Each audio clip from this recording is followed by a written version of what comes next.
Yo, it's your friend Dinner Dog, and being able to do shenanigans with Mist is so much fun, and it's really crazy when you pull off some stuff, and it pays off for you. You get like I literally won a race by like a half hour one time because I did some Mist shenanigans. And I just remember people's reaction like, "What? What do you mean time?" Right?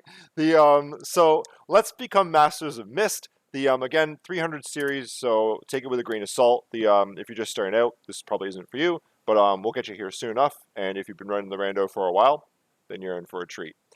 I've already done a video on Mist to full clear the library with just Mist. It's still relevant regardless of the content of this video. So check that out if you haven't yet. Especially for Warlock, where you can always unlock the library immediately, is absolutely worth your time. So give it a check. But we're going to talk about using Mist to essentially fly. At least horizontally, if not a bit vertically, but definitely horizontally, to get over a couple of places that could be problematic, and you don't want to have to revisit if you don't need to. So those are essentially our early Succubus and Waterfall. So we'll look at how to do it and then where to do it. Maybe something with Dopp 10, although it's a bit more challenging. And something about the Warlock preset considerations, that's probably not important. Don't worry about it. All right, so let's keep moving along then. So what is the actual trick, right? So the biggest thing is that you can gain height with just Mist, and pretty reliably. The biggest piece we're going to look at, though, is we can maintain height with Mist while doing some horizontal movement. And that's going to come in handy when we're trying to get to Succubus and jumping the waterfall early in the caverns. So how do we do this? What we need to do is, while we're trying to use the trick, we need to be holding up all the time. We also need to be holding jump all the time. And the reason for that is like we want to move the Mist up and maintain the height we have or gain height, so that's why we're holding up. And by holding jump, you put Alucard in like what people have described to me as a float state. So Alucard won't descend as quickly if you're holding X.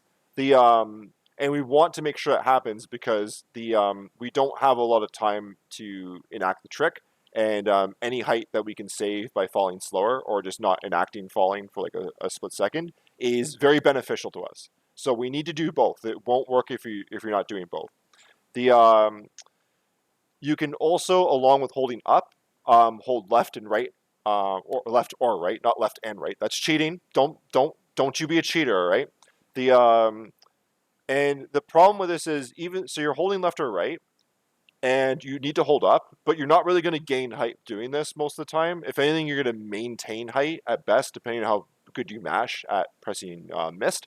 So, like, just take it as horizontal movement rather than vertical when you're pressing left or right. Although vertical movement is possible, we'll talk about that. The key is that we need to do one of two things with Mist. We either need to perform a full Mist, which is just letting the Mist go through its entire animation, and when it starts to contract, hit Mist again. So that's performing the full Mist. When we do that, there's some positives and negatives though. So the negative is that every Mist is going to cost MP, and it costs a lot of MP to use Mist. So in the early game, this is problematic, but the benefit is that if you are going to go straight up, or I guess even sideways, but I found most benefit going straight up. I found it's you get some easier going up because you go up faster, so you don't have to do the trick as long. As long as you time it properly. But overall, the consistency is a bit less because if you mess up the timing, Alucard's going to start to fall, and then you're kind of back at square one, or you've saved it a little bit, but you've lost progress, right?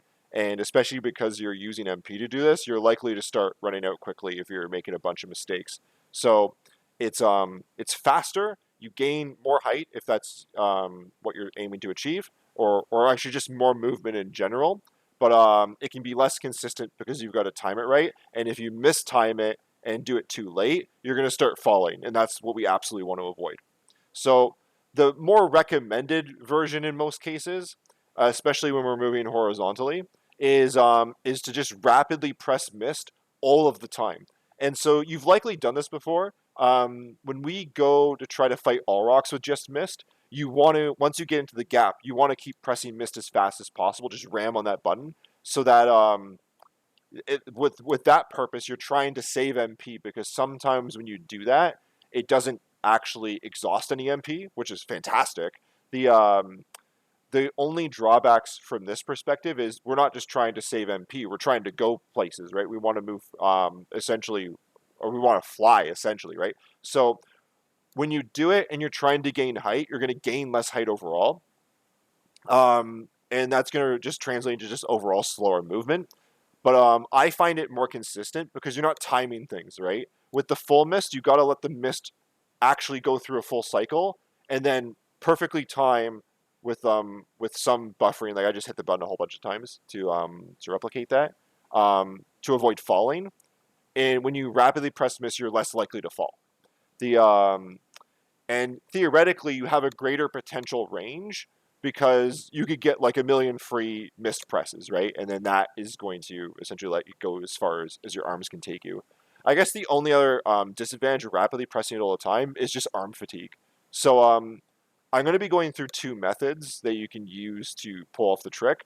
And it helps with like using different muscles at different times so that you don't fatigue your arms as much. But if it ever hurts or like it just feels uncomfortable to an extent, like don't do this, right? Like it's not worth it. It's just a game, right?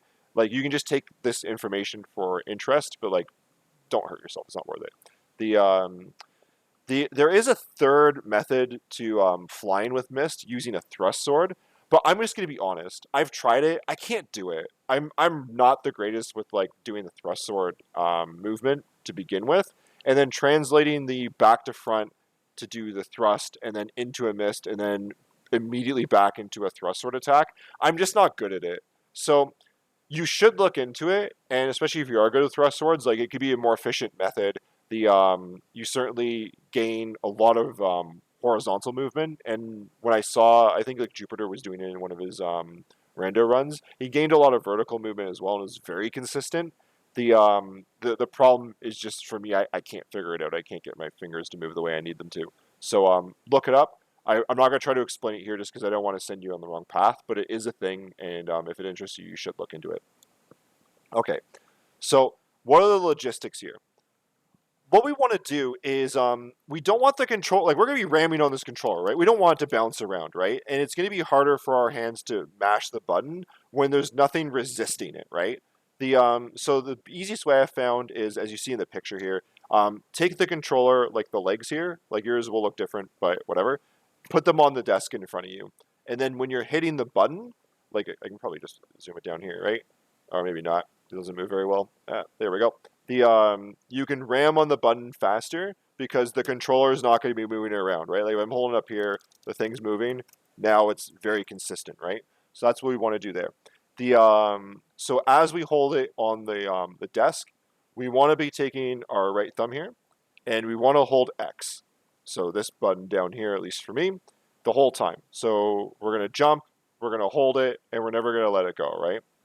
With our left hand, we're always going to hold up. Now, you don't want to hold up like this because we don't want to press the button with just our index finger here. It's going to get too tired too quickly. Don't do it, all right? It's bad news. We want to hold it like this, and you can kind of see it better in the pictures on the side.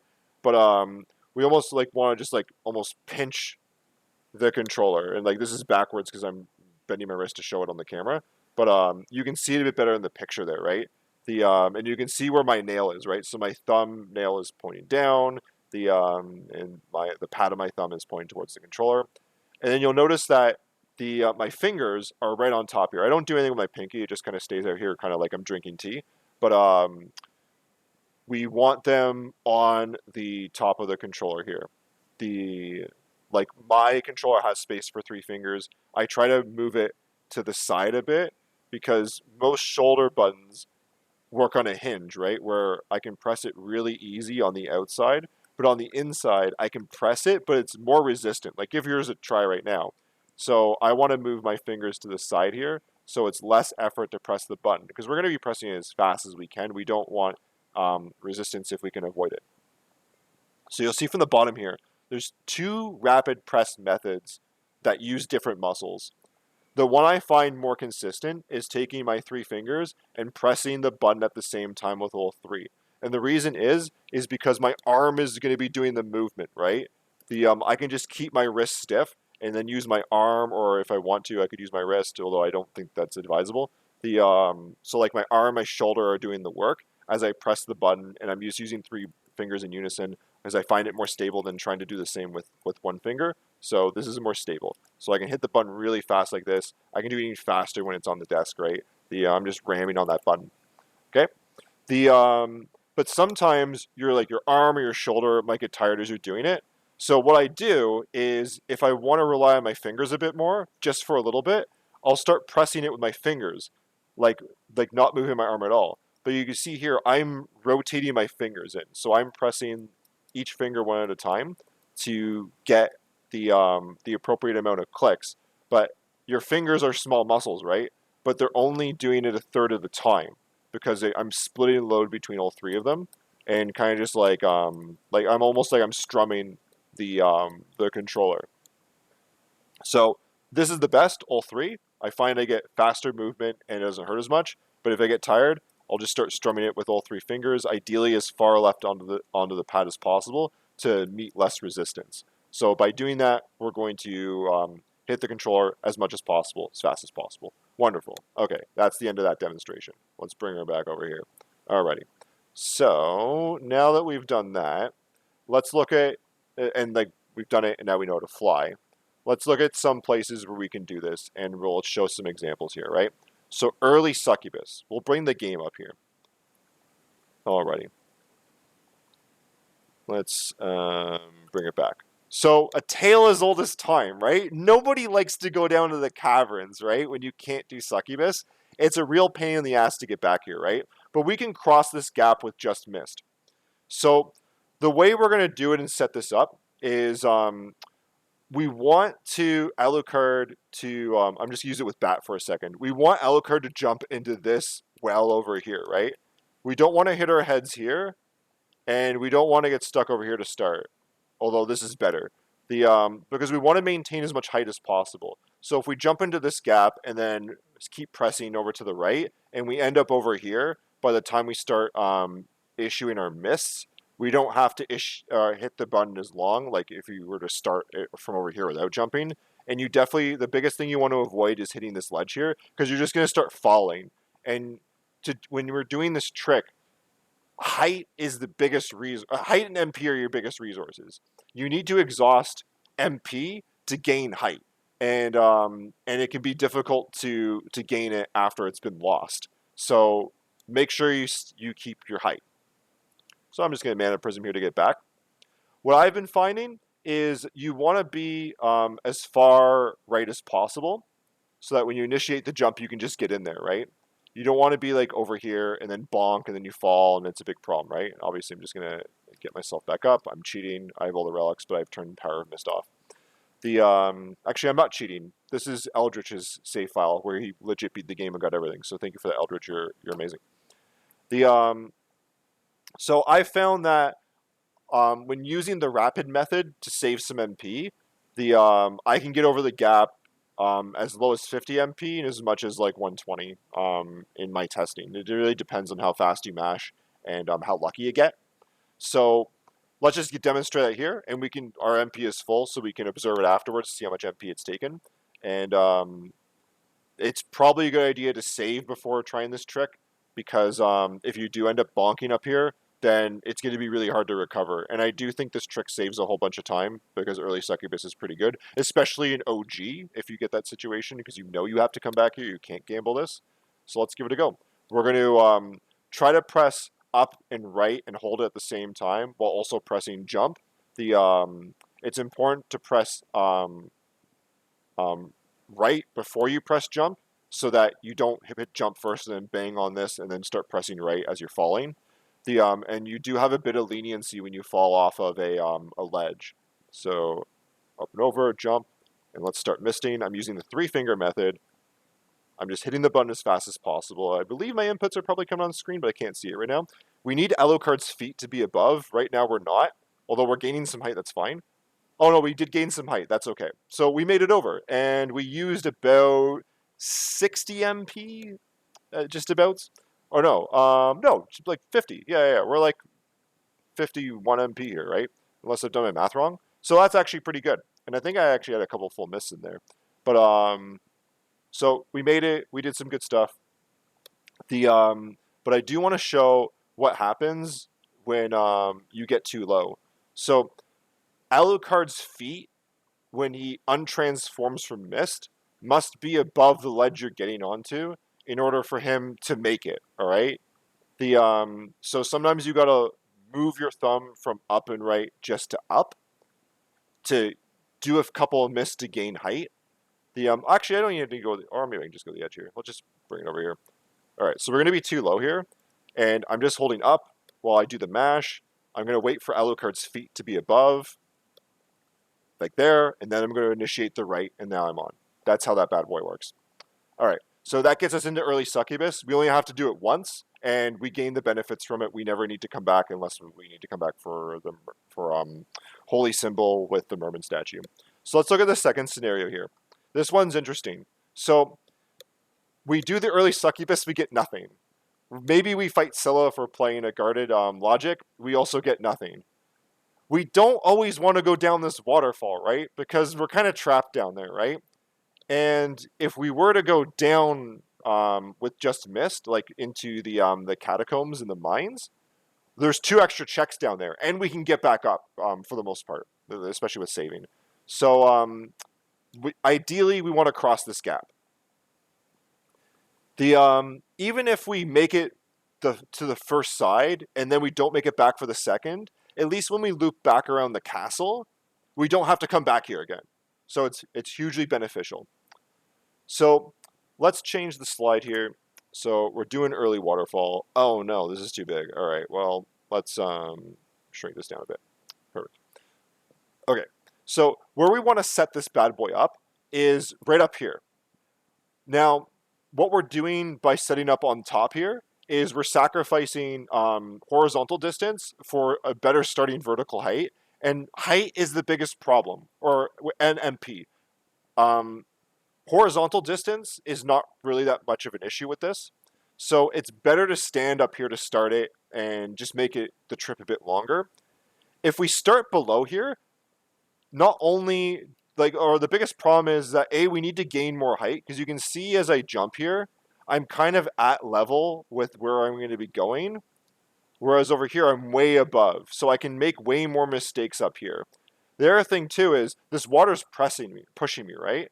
So if I screw up and fall down, well, like now I'm screwed, right? I'm never making it up there. And like I double jumped because I had it, but like you won't have it in this scenario because you would just naturally just double jump over this gap, right?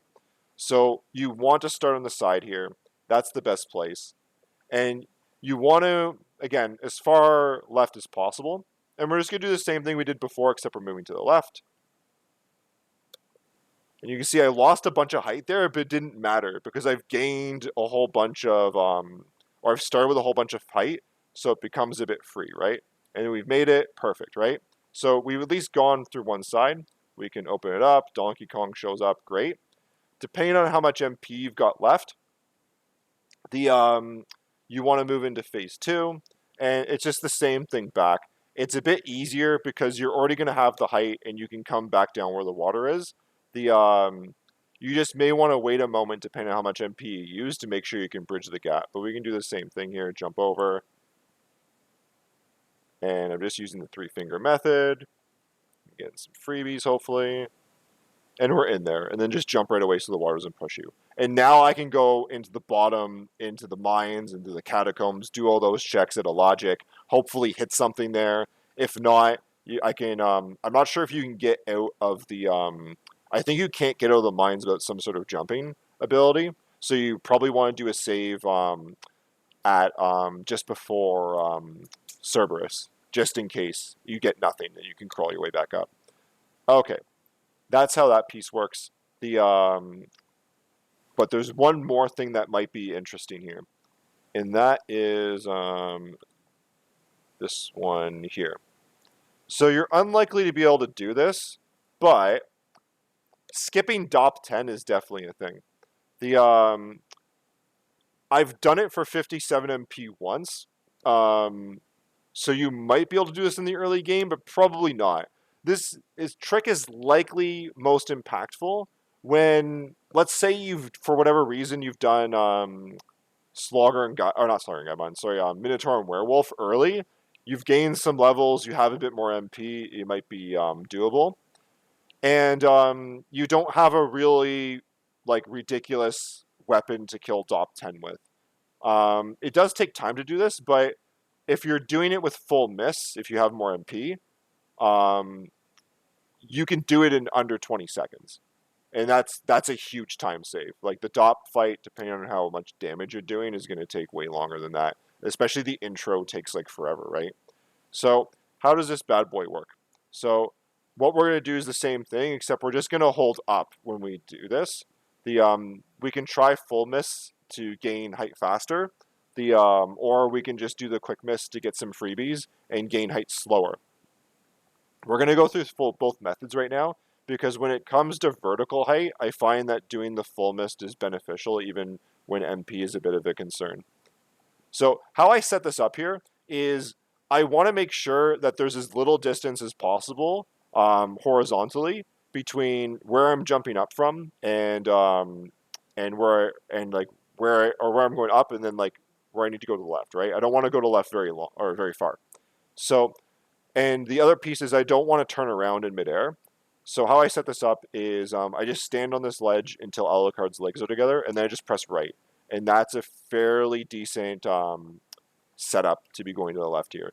So we'll do both methods. I'm going to do the rapid one first. You've already seen it, but just to show how this works, and then we'll counter MP at the end. So I'm just hitting this as much as possible, just concentrating. Unfortunately, I've done a right input, so Alucard's now facing the wrong way. But we can keep her going here, and we can just keep her going. Oh, I need to get a bit more height. Alucard's legs are above. Okay, perfect. So we got up there. That one cost me 90 MP. So might not be realistic, but you can use a mana prism. I'm not going to do it now because this file has like 292 hearts. So it would take forever. But especially I'm already holding jump, right? Like just pressing over to hit whatever hand you've got mana prisms are fine.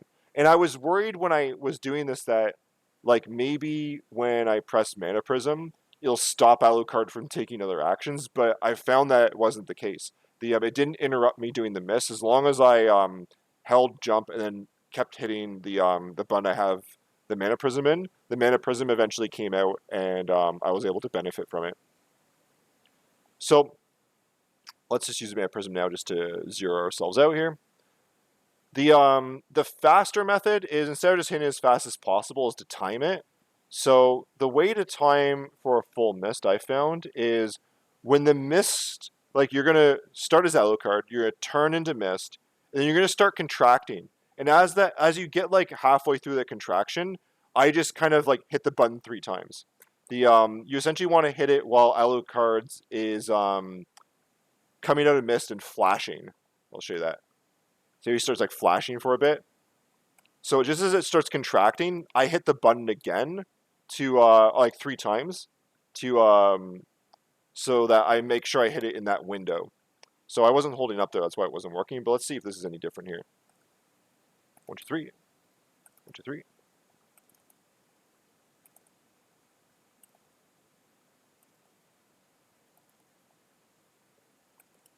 Whoops, I lost it a bit. Well, that was a quick one. There's a full one. There we go. That one took a lot because I screwed up. But yeah, like that's a lot of MP. But I find it's faster than just hitting it as fast as possible because you're gaining more height on each mist. It's just a little less consistent. And then you saw me, I actually dropped a bit of height there because I mistimed doing the mist. But yeah, like I find like just as the mist is contracting at the end, right before it's gone is when I start hitting the button. Okay, so you're not likely to skip Dopp 10, right? Because like this file, I've got 282 MP, right? And I got all the mana prisms I want, no problem, right? But what if Mist didn't cost anything, right? So flying for free is a thing in Warlock, right? Let's get this out of the way. Pause that. Okay. So there's a lot of shenanigans you can do in Warlock. So skipping Dopp 10 in Warlock, no problem. And why do I want to skip Dopp 10, right? Like in Warlock, your strength is 1, right? And there are some abilities to hit Alucard or Dopp 10 with spells as he's as he's leaving Mist, like casting the spell, then he won't have a chance to react to it again. But it's if you haven't practiced, it's kind of clunky and it's still like a bit slow. Like you saw, I could do it in 20 seconds. Otherwise, right? The and so my strength is low if I want to do it with weapons. The I timed it where I think I beat Dopp 10 with a holy sword and a shield to shield dash through some of the rooms in 47 seconds from the place that we were just doing it in, right? So like that gap where we're jumping up, I started from there, and then it took 47 seconds to move through the Axe Knight room, get to Dopp 10, defeat him, go through all the fanfare, and then get back to the top where we were just trying to miss to. So in that case, if we were to do it in 20 seconds, I would save 27 seconds over fighting Dopp 10. And that's with a holy sword. If you have less things, you'll save even more time, right? Unless you're really good at killing them with just spells. I'm not. I find it kind of clunky. And kind of arbitrary at best of time. Although I know there's ways of time, I'm just not good at it. So there's a bunch of time to save at Dopp 10 in Warlock. But there's even more things to save by checking the entrance early. This is absolutely a thing. So I'm not going to demonstrate just for time purposes here, but doing the exact same thing we just did to skip Dopp 10, you can do at the entrance. So let's look at this here. You see how there's these two trees here? If you're between those two trees, you'll make the gap above, or you'll be into the gap above. And I found that with 35 seconds of mashing and getting up there, I was high enough to at least see what the relic is. And I think that's worthwhile, right? If it's nothing, then I know I don't need to come back again. If it is something, if it's like a Vlad relic that's kind of gross, although if it's tooth, like you're going to save some time actually having some strength. Or even like bone is kind of worth it because I think your like constitution is 1 as well in Warlock. I could be wrong with that. Hit me up in the comments if I am. But otherwise, like you could win big. Like maybe Bat's up there, right? So if you practice, I got up there in about a minute to get the actual relic, 35 seconds just to see what it was. The lab, you save a ton of time. So the first lab check, which is this one here on the right here, I could do that in 14 seconds. Like, why come back later on, right? Like, just check it right now. Like, that saves so much time. The wool or the back card check after the Slogger and Gaibon fight is a bit longer, so 28 seconds. But when you think about it, I'm going to spend 40 seconds thereabouts on extra time checking these two relics, right? How much more time is it going to take me later on to check these? To go back to the lab again and then do it with like gravity boots, right? You're easily saving time here. It's absolutely something you should do. The other thing I was looking at was the clock room with gravity boots. It took me 1:24 to get up there. That one's probably a little less worth it. It's a bit harder to align Alucard to the gap in the ceiling. And it slopes up there, and you would think, well, if I hit the slope, the mist will just kind of go off on that direction, and it doesn't work that way. You just kind of stick there. You've got to press it to the left, and then now you're not gaining height when you do that, and I found it kind of awkward. My hope is that you could do it and in a way fast enough where if you're waiting for the door to open anyways, if you did want to go up, then making the check would be free. But in my practice, it took too long. But you may be able to do it if the door just closes on you, right? And you've got effectively a 2-minute window to get up because you got to wait the 1 minute and then you'll have a minute window afterwards to do it. It might be worth it, but at that point in time, if you've already done this 3 times, your arm's probably bugging you. I wouldn't recommend it. I would either just go up into the Coliseum if that's the route you choose, or better yet, just keep going on my way. And by the time I get over there, my arm's probably feeling good enough that I can skip top 10. But by doing these 3 extra checks, you may actually not even need to worry about the gravity boost check because you've already got something, and now you can just go on your way, right? And you're hopefully ahead of the game. So this stuff saves time. So essentially, if we put it all together, there are 5 locations where we can easily abuse this. So the 2 we showed before, so early Succubus, crossing the gap, which gets you 2 relics. So like 6 relics out of logic, plus the library stuff. If you do that, that's 8. Like you're likely to hit something, right? They don't take that much time, and especially skipping Dopp 10 is just a straight up time save. As long as you're consistent at the movement. So here's what I'd recommend: grab your controller, load up a Warlock seed, give it a try, right? Come back to this video if you need to look at the technique, but and absolutely practice it. We don't race Warlock all that much, but when we do, this is crazy. And when we're not racing Warlock, like even in casual and stuff, like I think that if you were to get missed early, the first lab check is doable. You won't use that much MP. Like I know your MP pool is pretty small, but it'd be worth the 14 seconds to at least try. And if you get something cool up there, then maybe you've won the race, right? That's it for me. Hopefully now you're the master of Mist. Any corrections or other cool stuff are in the comments as usual. And until the next one, cheers. We'll see you soon.